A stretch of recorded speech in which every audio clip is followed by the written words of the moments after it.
Lucas, capítulo 10, verso 1, a palavra do Senhor, na versão Almeida, revista e atualizada, que adotamos em nossa igreja, que diz assim: Depois disto, o Senhor designou outros 70 e os enviou de 2 em 2, para que o precedessem em cada cidade e lugar aonde ele estava para ir. Amém. Vamos orar ao Senhor e pedir que Ele mesmo fale aos nossos corações esta manhã. Senhor Deus e Pai, somos gratos a Ti por Tua Palavra. A Tua Palavra que recebemos por meio da Bíblia, Senhor. A Bíblia é a Tua Palavra. Por isso reconhecemos e nos aproximamos do Teu texto, da Tua Palavra para nós hoje, com todo o temor e com toda a reverência que é devida, porque este momento é o momento em que o Senhor deseja falar aos nossos corações. Portanto, Senhor, abre as nossas mentes, abre os nossos ouvidos, abre os nossos corações, transforma as nossas vidas. O Espírito Santo testemunha sobre as verdades contidas neste texto ao coração de cada um de nós. E que possamos ter um encontro transformador com o Senhor para a honra e glória do Teu nome. Em nome de Jesus. Amém. Amém.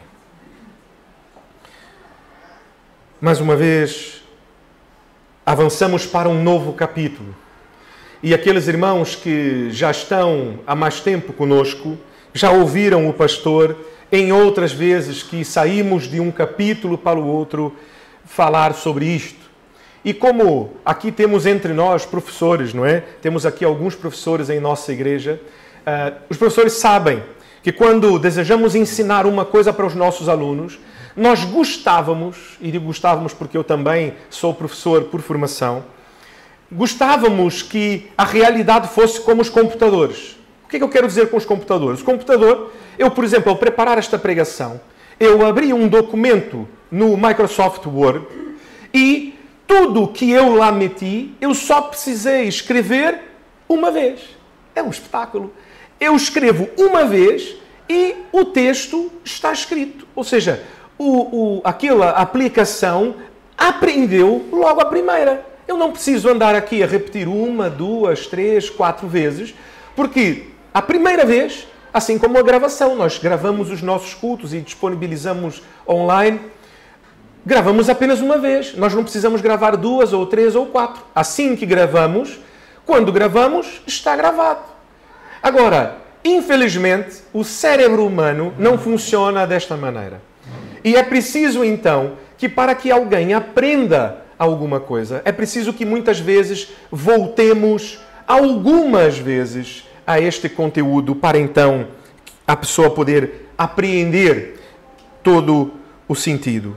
Por isso, toda vez que nós passamos de um capítulo para o outro, o pastor volta a relembrar os irmãos de que esta divisão de capítulos não é uma divisão que existe no texto original. A divisão em capítulos e versos não existe.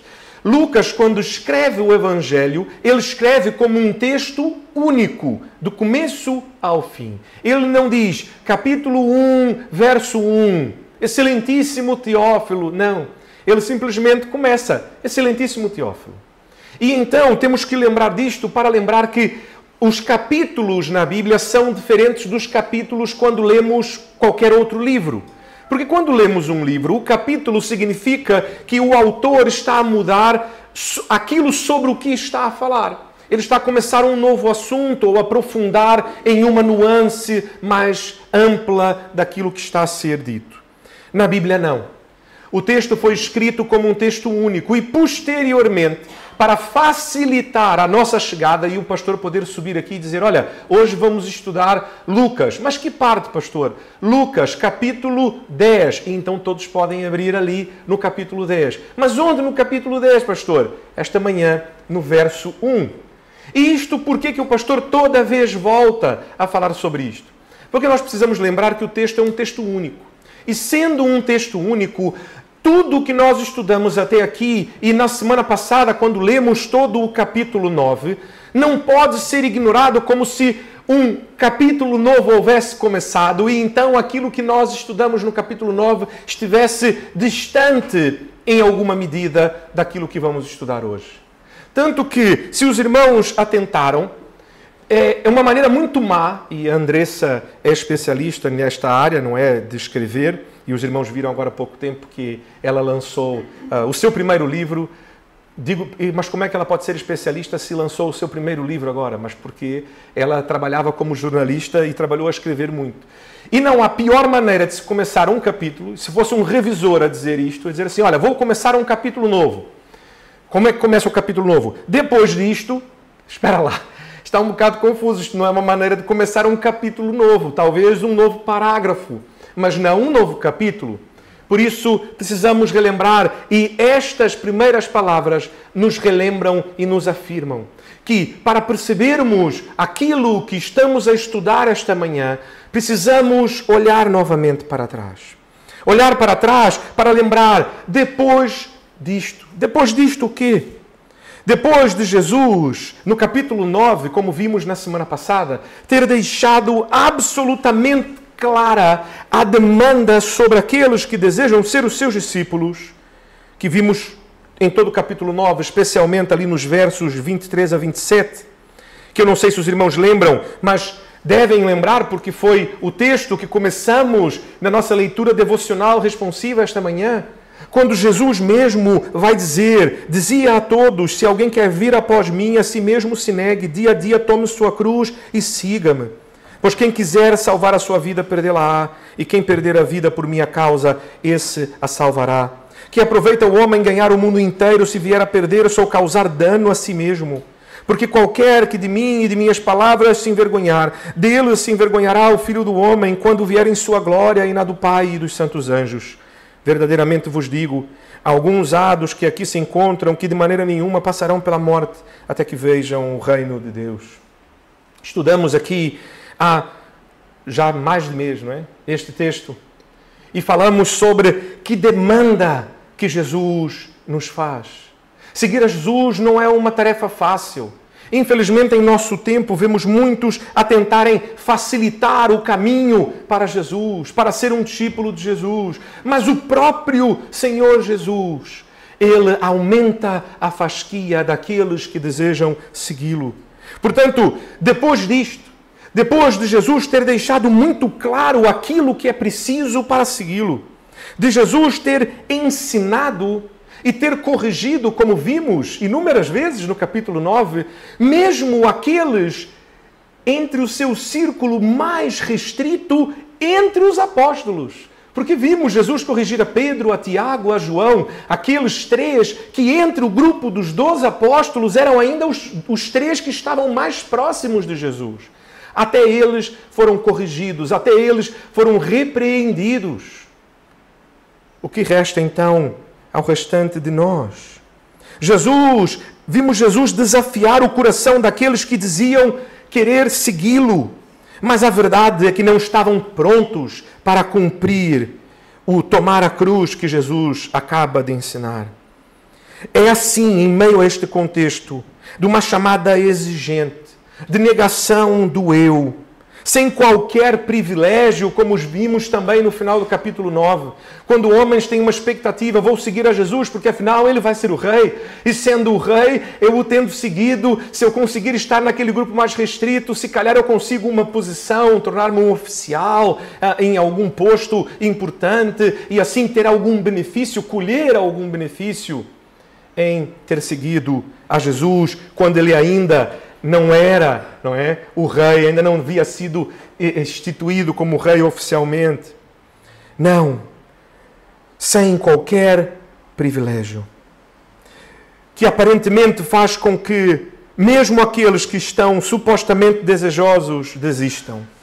Ou acham algo que ainda precisam fazer antes de poder seguir efetivamente a Jesus. Novamente, como vimos no final do capítulo 9. Homens que supostamente desejavam seguir a Jesus, mas quando confrontados com esta dura realidade, logo, Senhor, mas é que eu lembrei-me, é que eu gostava mesmo, mas eu preciso hoje sair, já são 11h25 agora, eu preciso ir para casa porque eu havia esquecido que eu marquei um almoço e, portanto, preciso ir para casa para arrumar as coisas. Olha, desculpe, com licença, eu preciso ir. Arrumarem desculpas para não seguirem imediatamente ao Senhor, como se houvesse algo mais importante do que responder à chamada de Jesus.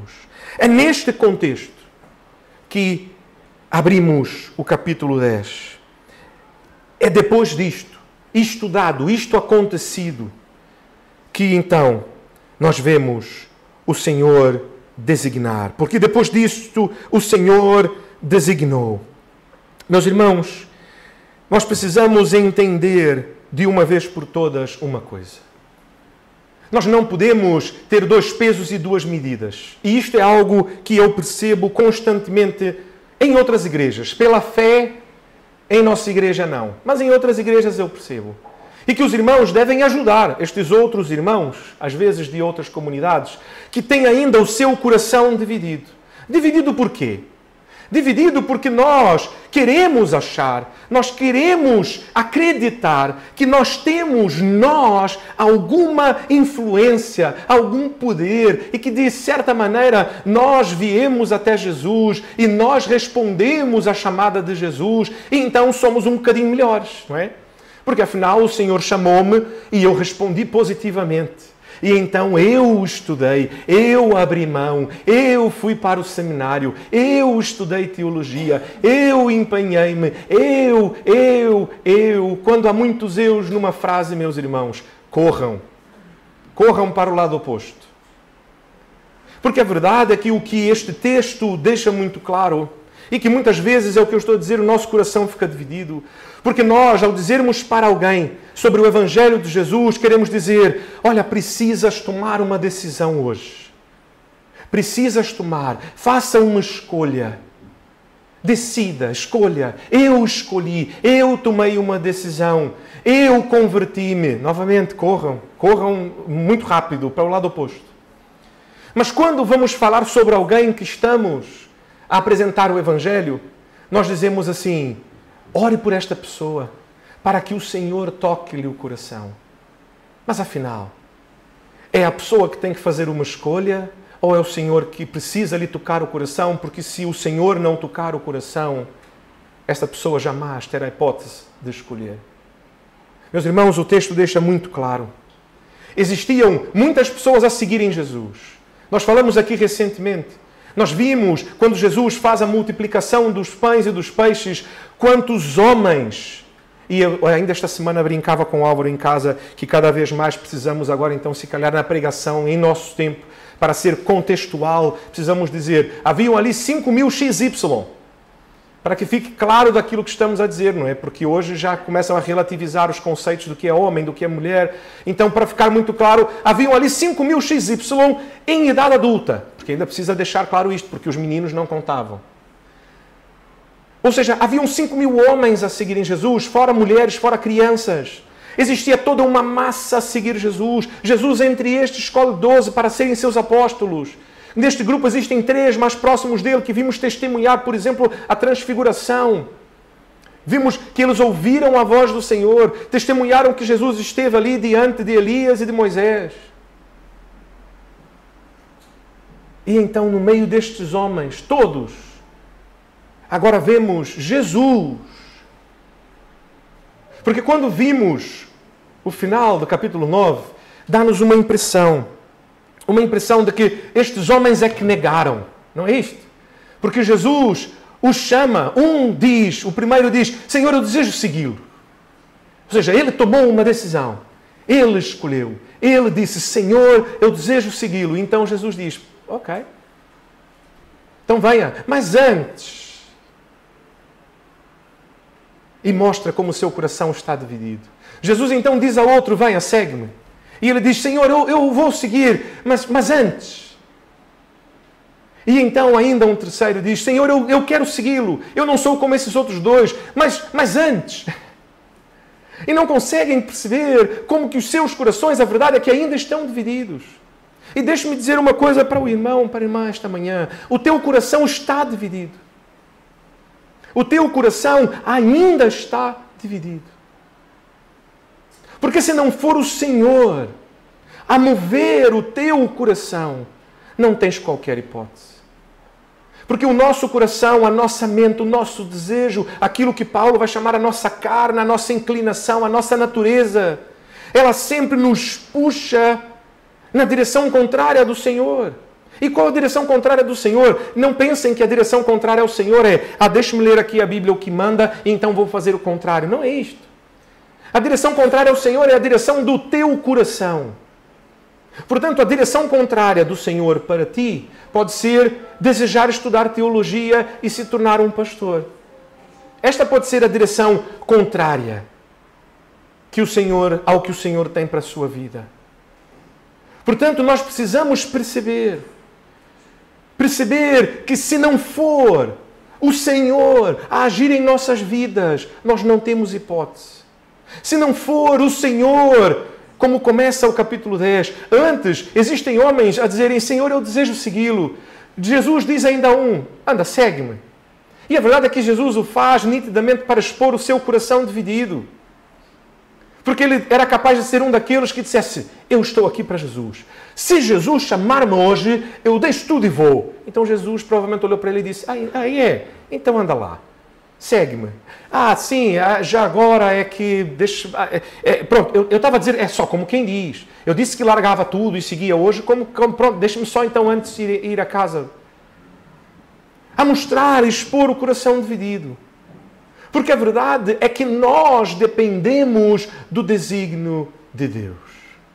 Por isto, Jesus, quando começamos o capítulo 10, ele começa a dizer que então, em meio a este contexto, obviamente ninguém desejava seguir a Jesus diante daquilo que Jesus colocava como demanda. Humanamente falando, a demanda é grande. É a negar-se a si mesmo, negar o seu eu, negar os seus desejos, negar as suas vontades, negar as suas impressões, negar a sua percepção. E confiar absolutamente por meio de um salto de fé no Senhor e em Sua palavra. Racionalmente não é uma decisão fácil, sequer possível. Se não for efetivamente o Espírito Santo do Senhor a mover o nosso coração e a nossa mente a Ele. Se não for o Senhor a tirar as escamas dos nossos olhos, a abrir os nossos ouvidos, a dar-nos um coração de carne no lugar de um coração de pedra. Se não for o Senhor a fazer todas essas coisas, não temos qualquer hipótese. E teremos sempre um coração dividido. Um coração partido entre as nossas próprias vontades, inquietações, inseguranças, desejos, impressões, percepção e a vontade de Deus expressa em Sua palavra. Mas o Senhor, pela Sua graça, o Senhor, por Sua graça, age poderosamente por meio do Seu Espírito Santo e Ele dá-nos um coração de carne e Ele retira a escama dos olhos e Ele abre ouvidos e Ele transforma corações para que o Seu desígnio... Irmãos, a palavra desígnio, se os irmãos pensarem bem, é uma palavra que é usada muito no contexto militar. E então eu consigo imaginar, em um contexto militar, um oficial a dizer a outro que está abaixo na hierarquia, dizer, olha, eu estou a designá-lo para cumprir esta tarefa. E eu imagino o outro que, pronto, está abaixo dele na hierarquia a dizer a ele, olha, eu até quero cumprir, mas deixe-me só antes. Ou, olha, eu até posso cumprir, eu não estou a querer desobedecer, mas eu acho que o Vítor é melhor para fazer isto. Eu acho que o Vítor vai cumprir muito melhor que eu esta função. Ou se calhar ainda, se o Vítor... Não, talvez o Marcelo. Ou talvez o Mateus. Não estou a dizer que não faço. O que é que aconteceria com este que está a tentar escusar-se de obedecer a um desígnio?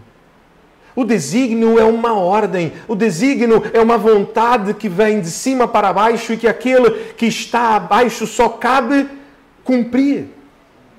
Foste designado a esta função. Sim, Senhor. Imediatamente, agora. E já está. Portanto, o que Deus está aqui a dizer é que quando Jesus escolhe, quando Jesus olha e age, Ele é que o faz. Não são estes homens melhores em nada do que aqueles que acabamos de ler no final do capítulo 9. Eles não são homens melhores porque, não, esses aqui efetivamente deixaram tudo e não ficaram aqui de histórias com Jesus a dizer que precisavam fazer isto ou aquilo. Eles não são melhores. Tanto não são melhores que nós vemos uma coisa interessante, é que ele diz os nomes de cada um dos 70. Os 12 ele diz. E esses 70? Quem são esses 70? Não sabemos. Não sabemos porque não importa. Porque são homens comuns. Homens como a mim e a ti. E que não importa os seus nomes. Não importa o seu coração, no sentido de que o coração deles não era melhor do que o nosso, nem pior. Era exatamente igual. E não fosse o desígnio do Senhor em suas vidas, eles não teriam respondido a Jesus. 3. Porque depois disto, o Senhor designou outros 70. E, meus irmãos, eu não sei quantos dos irmãos lembram-se disto. Porque quando olhamos este número 70, este número também tem um significado bastante relevante na palavra do Senhor. Porque se voltarmos ainda ao tempo do Êxodo, se abrirem o livro de Números, no capítulo 11, verso 16, vão poder ler assim. Disse o Senhor a Moisés, ajunta-me... Quantos homens? Já dei a cola para os irmãos.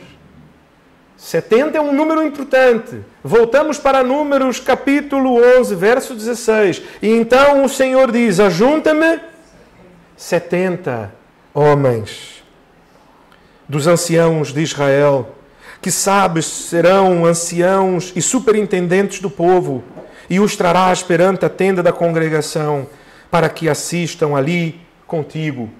Homens que serviam para ajudar a Moisés no seu trabalho, na sua função de ouvir o povo.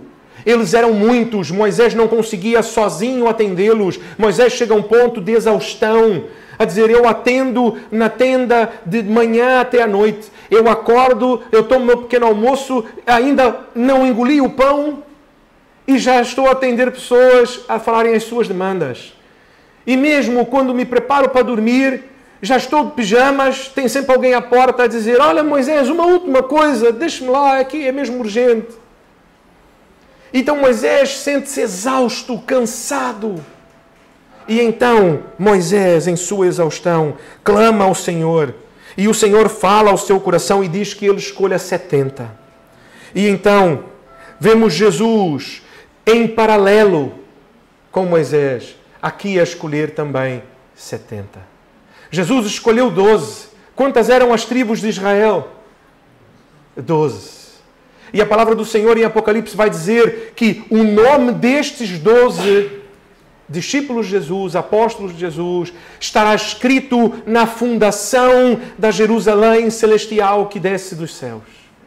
E que eles governarão com Jesus na Nova Jerusalém. Eles, como o símbolo das 12 tribos espalhadas por toda a terra, governarão na Nova Jerusalém. Então também, assim como Moisés escolhe 70, Jesus escolhe 70. 70 para o ajudarem. 70 para ajudarem no seu trabalho, que veremos mais adiante qual é. Mas então vemos este sentido. E ao vermos aqui 70, nos faz também pensar que, em contraposição com o final do capítulo 9, porque como vimos no final do capítulo 9, vimos homens com seus corações duros a resistirem à chamada de Jesus. E então talvez pudéssemos ficar com a impressão de que, mas será que não há ninguém?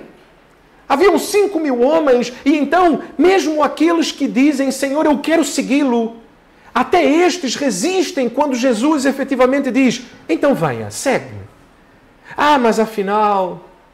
E então faz-nos talvez ter uma impressão equivocada de que, olha, realmente era mesmo muito difícil e olha quem é que seguia Jesus, não é? Então se calhar realmente era só aqueles 12. Mas não é. Tanto que Jesus escolhe a 70. Meus irmãos, esta manhã nós não somos 70. E Jesus escolhe entre os seus seguidores 70 para enviar. 70 que não estão com o coração dividido. 70 que respondem imediatamente e positivamente à chamada de Jesus. 70 que não estão enganados. Porque percebam, por isto é que é importante percebermos o começo do texto, e por isso fiz questão de dizer que é: e diante disto, e depois disto. Porque estes homens, estes 70, eles estavam ali enquanto Jesus ensinava que o seu discípulo deveria tomar a própria cruz a cada dia e segui-lo. Estes homens estavam ali quando João e Tiago são repreendidos por Jesus, quando dizem e perguntam a Jesus se quer que mande fogo do céu para destruir aquela cidade samaritana. Eles estavam ali quando Jesus repreende os seus discípulos porque não conseguem expulsar o demônio daquele menino que o pai pede ajuda. Estes homens estavam ali quando vem Jesus chamar aqueles homens que estão no caminho, que são, e vou colocar aqui muitas aspas, não é? Que são discípulos de Jesus, estão a segui-los, são seguidores de Jesus, estão ali à beira do caminho a dizer: eu quero seguir Jesus. Então quando Jesus diz: segue-me, e eles respondem: olha, Senhor, mas eu tenho isto. Vem a resposta que o Senhor dá. São estes homens, estes 70, estavam ali. Não estão desavisados. Não são 70 que estavam ali pela rua. Olha, anda cá, vem cá, dá-me uma ajuda. Mas o que é? O que é? Não foi assim. Sabiam exatamente naquilo que se estavam a meter. Mas ainda assim, avançam. Por quê? Porque o desígnio é do Senhor. Porque é Ele que transforma corações e transforma vidas. E Ele transforma tantos corações e tantas vidas quanto Ele quiser. Porque nenhuma vida é impossível para o Senhor. Nenhum coração é duro demais para o Senhor. Nenhum olho é cego demais e nenhum ouvido surdo demais para o Senhor. Percebem que são todos estes os símbolos que o Senhor usa em suas curas? Jesus dá vista ao cego. Porque não há ninguém que seja cego demais para que o Senhor possa dar vista. O Senhor cura a mudos e surdos. Porque não há ninguém surdo demais que o Senhor não possa fazer ouvir a sua mensagem. O Senhor muda corações, mesmo de pecadores, dos piores pecadores, publicanos, cobradores de impostos. Vemos o centurião a demonstrar fé. Porque não há coração duro demais para que o Senhor transforme. Porque o desígnio é dele. É Ele quem age. E Ele age para a honra da sua própria glória e para o louvor do seu nome. Este é Jesus, poderoso Filho de Deus, que age. E Ele então escolhe 70. 70 para o ajudarem. E os enviou. Ele então designa 70 e os envia. Eles são designados para ir. Ir é o propósito de estarmos aqui esta manhã. Este é o propósito de ser da Igreja do Senhor. Meus irmãos, deixem-me lhes dizer uma coisa, e tenho repetido isto já algumas vezes. Jesus, Ele certamente nos salva para restabelecer a comunhão rompida com o Pai. Jesus certamente nos salva para vivermos em obediência à sua palavra. Jesus certamente nos salva para que o adoremos. Mas, como os irmãos muito bem sabem, todas estas coisas ainda o fazemos de forma incompleta e imperfeita. Porque temos comunhão no Espírito com o Pai, mas ainda não estamos efetivamente em Sua presença. Porque obedecemos ao Senhor e Sua palavra, mas ainda escorregamos aqui e ali, porque na luta do Espírito contra a carne, muitas vezes ainda cedemos. Adoramos ao Senhor, mas ainda o fazemos, às vezes, com a mente ou o coração dividido e, portanto, também o fazemos de forma imperfeita. Mas existe, então, uma razão. O do porquê estamos aqui ainda.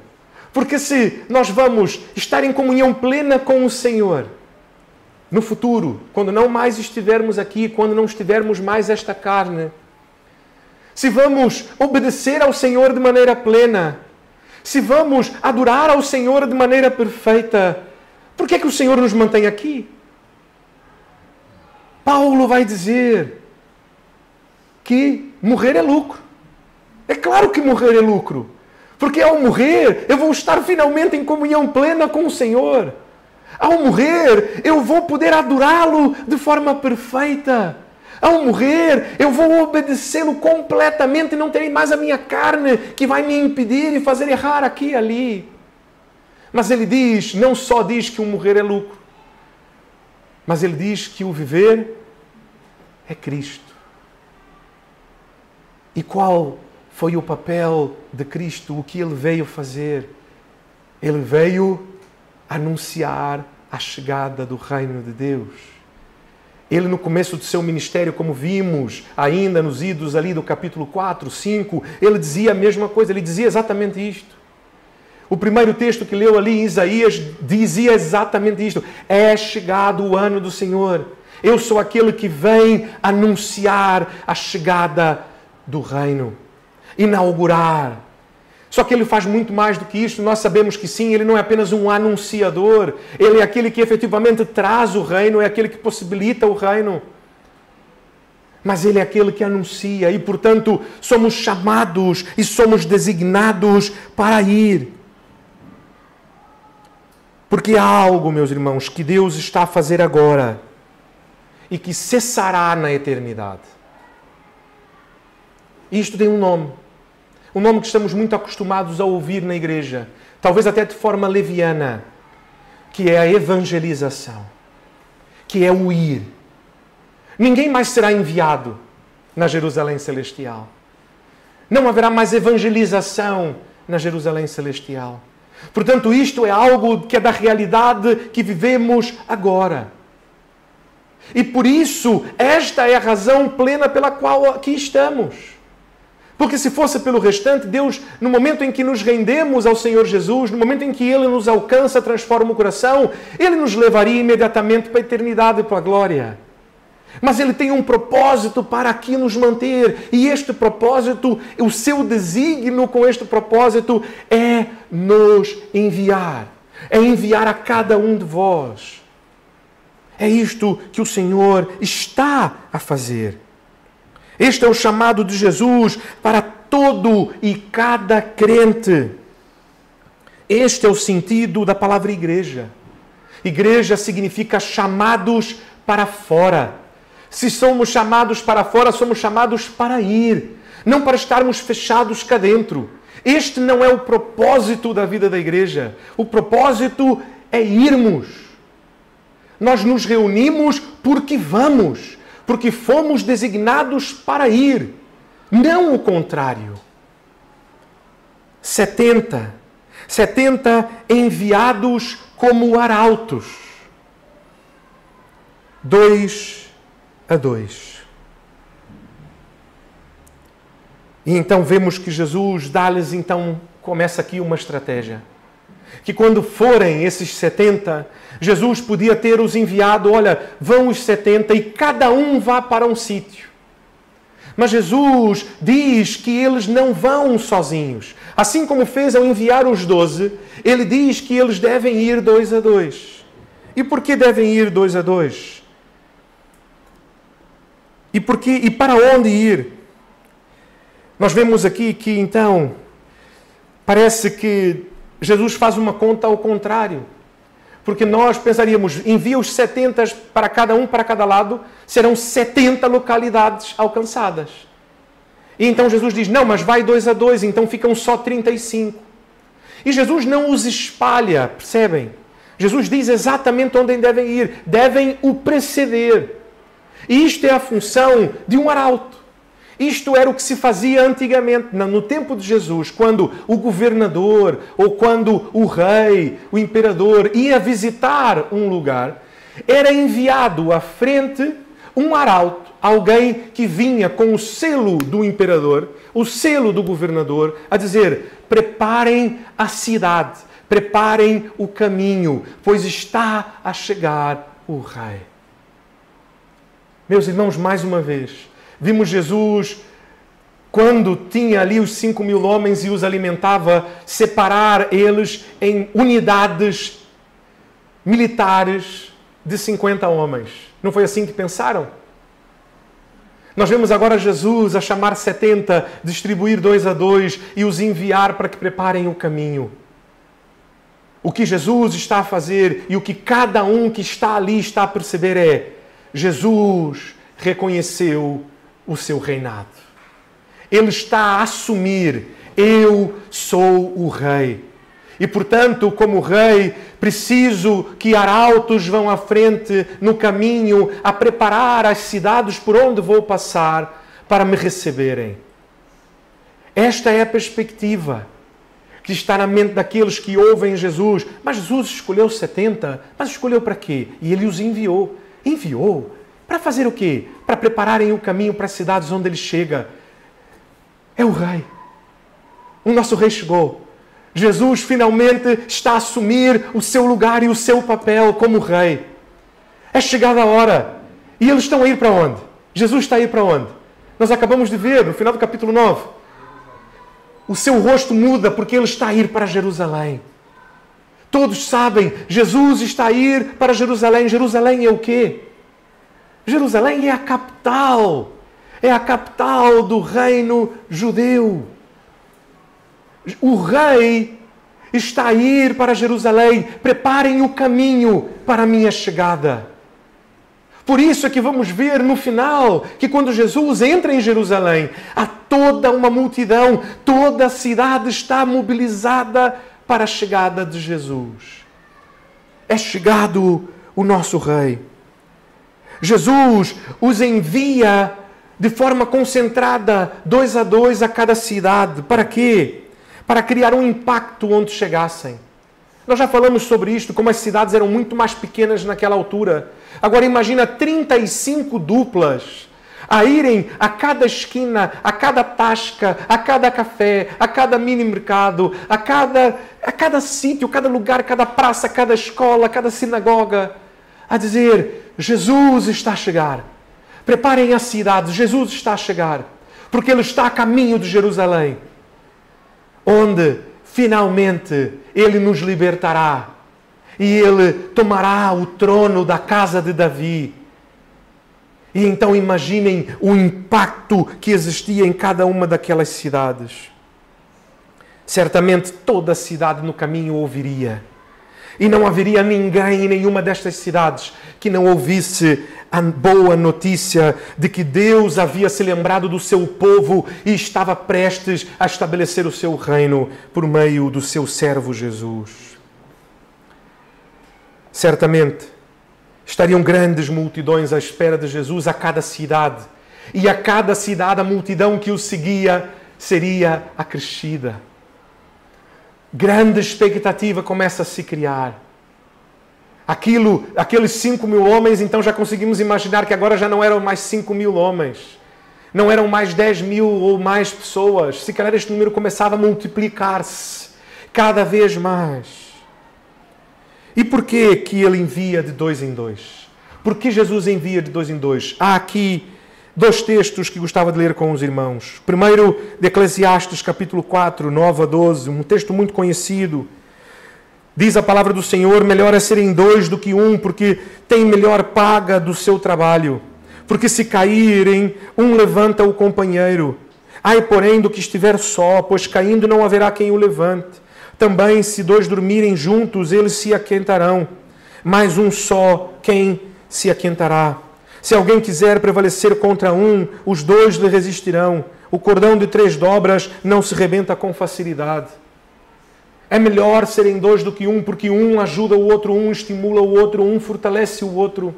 Porque 2 conseguem fazer mais do que o trabalho de 2. Como assim, pastor? 2 conseguem fazer mais que o trabalho de 2? Sim. Um consegue fazer uma quantidade de trabalho. E isto, olha como é que isto é interessante. Estamos a ler isto no livro de Eclesiastes. Um livro de algumas centenas de anos antes de Jesus. Milhares, mais de 1 milhar de anos antes de Jesus. onde ele já falava da divisão do trabalho na manufatura. Um conceito absolutamente moderno, não é?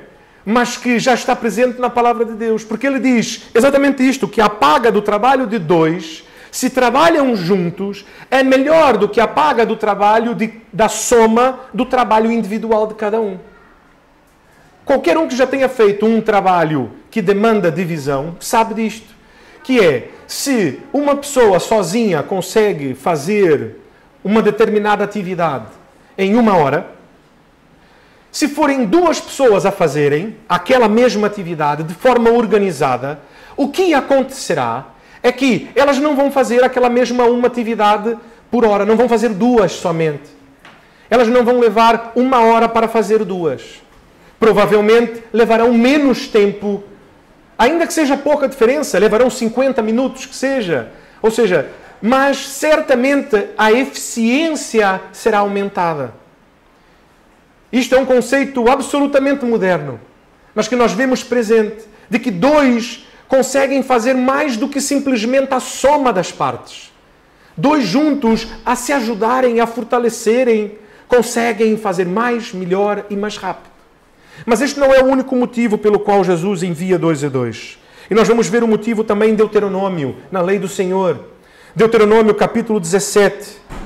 Por depoimento de 2 ou 3 testemunhas será morto o que houver de morrer. Por depoimento de uma só testemunha não morrerá. Verso 6. Deuteronômio 19, 15.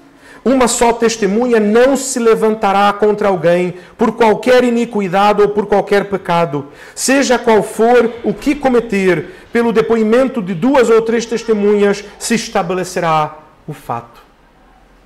O Senhor mesmo determina que para que um fato seja determinado, precisa-se de 2 ou 3 testemunhas. Não adianta apenas uma pessoa dizer. Por que não adianta uma pessoa dizer? Porque nós sabemos que um pode ser contrariado. Se alguém apresenta uma causa contra outra pessoa, aquela pessoa pode dizer, ele está a inventar, é mentira dele. Ele está a dizer isto porque não gosta de mim. Ele está a dizer isto porque tem algo contra mim. E então nós, de fora, ao ouvirmos esta situação, ficamos divididos. Porque afinal, acreditamos em quem? Temos uma pessoa a dizer que a outra agiu mal. E aquela outra pessoa a dizer que não agiu mal e que a outra é que está a inventar um mau testemunho contra ela. Em quem haveremos de acreditar? Então o Senhor mesmo estabelece que para que qualquer coisa seja levantada ou para que um facto seja estabelecido, é preciso que tenham pelo menos 2 ou 3 testemunhas. Então por que o Senhor Jesus envia? Ele envia então de 2 em 2 para que aqueles que ouvem esta mensagem e que percebam, é uma mensagem contundente, é uma mensagem difícil, é uma mensagem que é animadora, pensarmos, olha, chegou o enviado do Senhor, o Senhor ouviu a nossa oração, é chegado o tempo, Ele estabelecerá o reino. Isto é muito bom até a página 2, como diríamos, não é? Porque quando começamos a pensar nas implicações, espera lá, mas temos aqui o Império Romano que está com poder sobre nós. Significa então que teremos que expulsar os romanos. Os romanos não vão colocar as suas coisas no saco e ir embora, dizer, está bem, olha, chegou um rei, olha, desculpe lá, desculpa estar a ocupar aqui, mas era só porque não havia rei, está bem? Olha, desculpe mesmo, nós já estamos a sair amigavelmente. Obviamente não seria assim. Era preciso que os romanos fossem expulsos, era preciso que houvesse uma guerra, haveria morte, haveria sangue, porque o povo comum não tinha armas. As suas armas eram paus e pedras. Quando se tinha uma espada ou uma faca, era uma coisa rara que se conseguia e que era difícil de ter. E eles sequer sabiam manusear. Nós vemos Pedro, não é? Ataca um soldado que ele consegue arrancar a orelha ao homem. Provavelmente o desejo dele não era arrancar a orelha, era matar aquele homem. Mas ele era tão habilidoso com uma espada que tudo que ele consegue é ralhar a orelha dele. Agora, imagina numa guerra. Se fosse uma guerra e se aqueles soldados estivessem dispostos e fosse mesmo uma batalha, Pedro estaria morto. Porque aquele mesmo soldado o teria matado. Arrancou minha orelha e eu enfio a espada-lhe na barriga. Percebem? Eles sabiam. Portanto, é uma mensagem animadora, mas por um lado é saber que vai começar um período de guerra. E ninguém quer guerra. Ninguém quer guerra. Porque a guerra é incontrolável. Nós não sabemos quanto tempo vai durar, não sabemos a sua repercussão, não sabemos quem vai morrer. E, portanto, chegar alguém e dizer, olha, o rei está a vir, o Senhor ouviu a nossa oração, preparem-se. É possível que muitas pessoas dissessem, espera lá, mas quem é este? Mas como é que é isto? Mas eu nunca ouvi dele. Mas e como é que vai ser? E ele já tem um exército? E onde é que conseguiram as armas? E qual é a quantidade? E como é que é a organização? Qual vai ser a estratégia para a tomada de Jerusalém? E as pessoas teriam muitas questões. Por isso, então, era necessário que para se estabelecer que era facto, houvessem dois. Porque quando alguém dissesse, não, estás a mentir. Não, não está. Eu também sou testemunha. E com dois se estabelece um facto. É facto. O rei chegou. O reino está à porta. Preparem o caminho para o Senhor. Esta é uma daquelas notícias que nós podemos afirmar que muda tudo. E, portanto, não podia ser apenas um homem a anunciar. Precisavam que fosse pelo menos dois. E, por fim, o texto nos vai dizer a fazer o quê? Que exatamente para precederem em cada cidade o lugar onde estava para ir. Jesus enviou estes irmãos como arautos para a sua chegada. Para que preparassem o caminho. Para que anunciassem a chegada iminente do rei que está a ir para Jerusalém para tomar o trono de Davi. O rei está a chegar, ele vem a caminho e vai a Jerusalém. E o que é que nós podemos aprender, nós, com este texto hoje? A primeira coisa é que a exigência em nosso tempo não é menor. Não é menor. O Evangelho não ficou mais fácil. Nós ainda somos chamados a tomar a nossa cruz a cada dia, negarmos-nos a nós mesmos e as nossas vontades e seguirmos a Jesus. Meus irmãos, existe um Evangelho fácil a ser dito por aí. É muito fácil achar.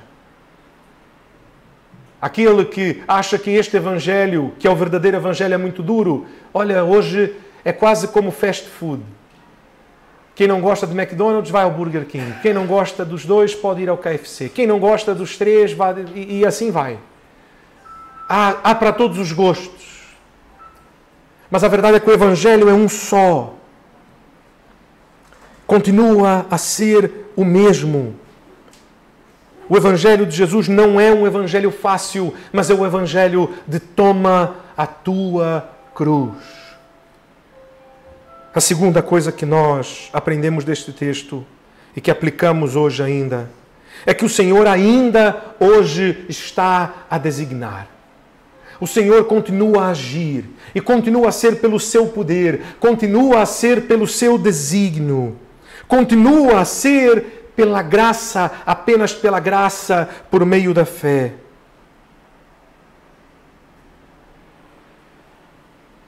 Hoje, Jesus não designa apenas os 70, mas hoje Jesus designa a sua igreja, como falamos, chamados para fora. Se és, portanto, um chamado, uma chamada de Deus, um escolhido dele para a salvação, és parte da igreja do Senhor. E sendo parte da igreja do Senhor, então estás designado para ir. Estás enviado a este mundo para anunciar a chegada de Jesus, para ser um arauto do reino. 4. Somos, portanto, todos chamados.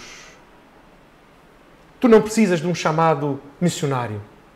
Tu não precisas de um chamado pastoral.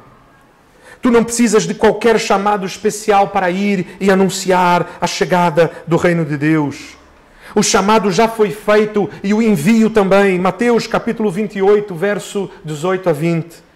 Jesus, aproximando-se, falou-lhes e disse: Toda autoridade me foi dada no céu e da terra. Ide, portanto, fazei discípulo de todas as nações, bendizendo-os em nome do Pai e do Filho e do Espírito Santo, ensinando-os a guardar todas as coisas que vos tenho ordenado, e eis que estou convosco todos os dias até a consumação do século.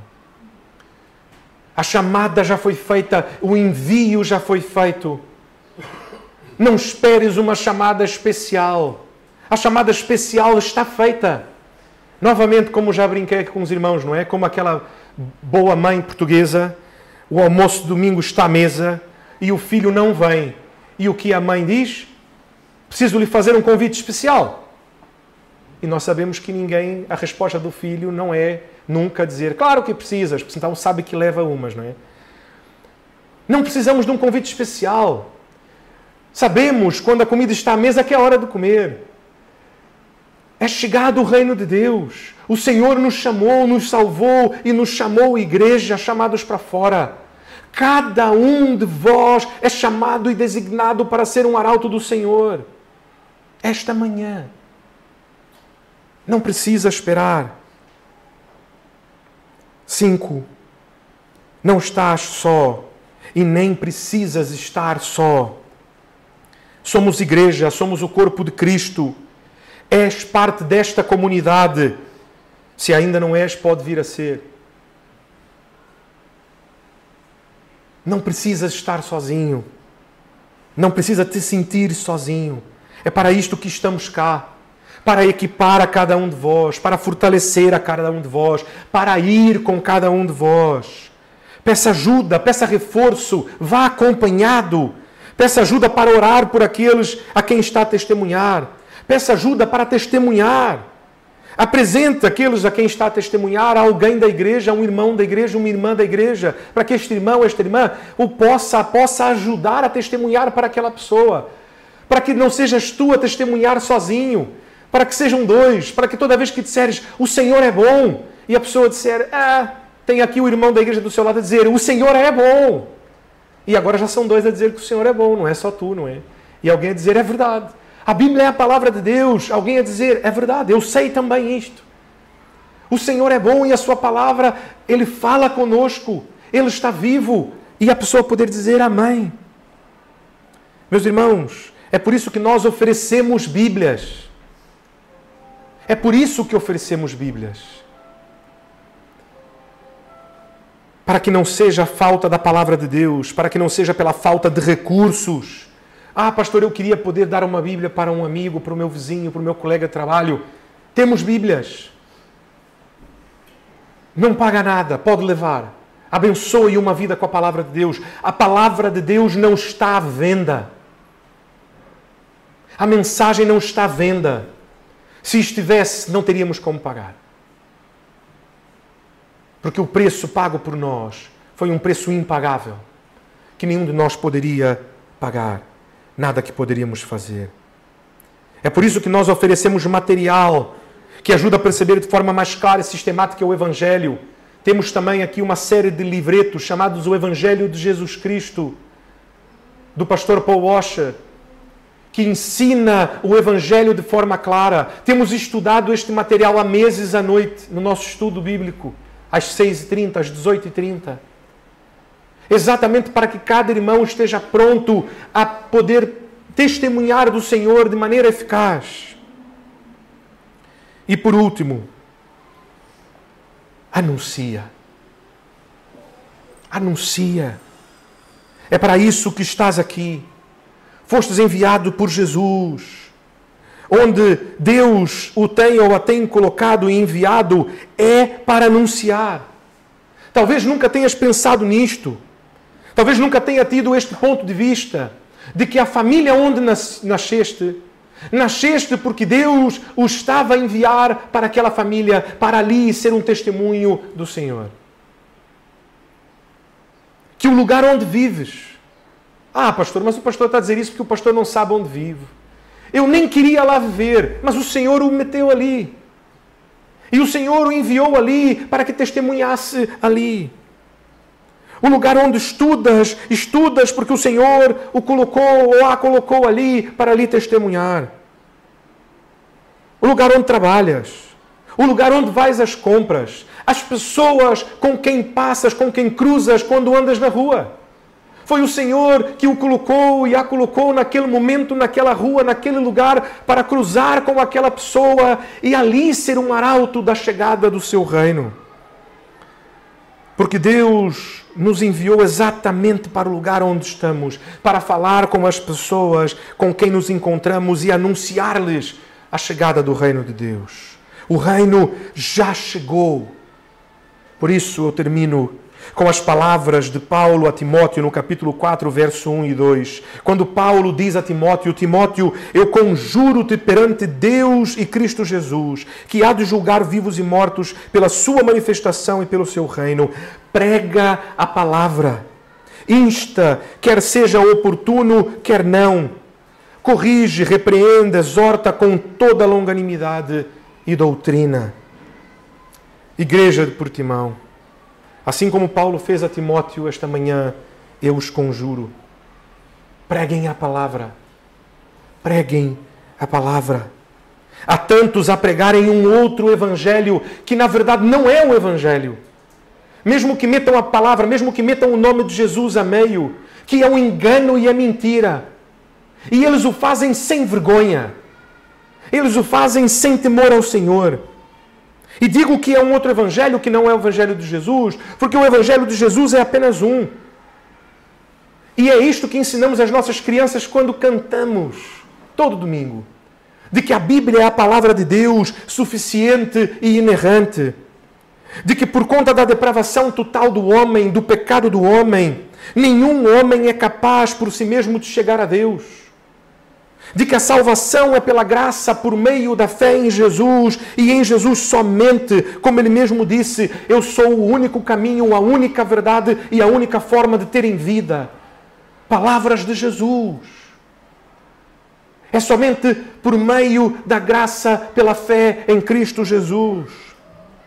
E porque não glorificam a Jesus como o autor e consumador da fé e da salvação que conquistou por um alto preço na cruz do Calvário, onde derramou a sua vida até a morte e levou sobre si os nossos pecados para saciar a justiça e a ira de Deus, para que pudesse restaurar a comunhão com o Pai. Este é o verdadeiro evangelho. Não isto que tem sido falado, muitas coisas que são faladas, um evangelho barato, fácil. Há tantos que dizem tantas asneiras com tanta intrepidez, com tanta coragem, que anunciam tanta sabedoria humana sem efeito e sem poder algum para salvar. Há tantos a anunciarem mentiras, falsos evangelhos sem qualquer pudor. Não se calem, anunciem. Vós sois os arautos escolhidos e enviados por Deus para anunciar a sua boa notícia para todo aquele com quem se relacionam. Seja o tempo adequado ou não, para que todo aquele que nele crer não pereça, mas tenha vida eterna. Anunciem a chegada do reino de Deus. Este é o tempo do Senhor. Meu irmão, minha irmã, estás à espera de quê? Jesus chama-te hoje. Segue-me. Vá. Oremos ao Senhor. Senhor Deus e Pai, somos gratos a Ti pela Tua palavra.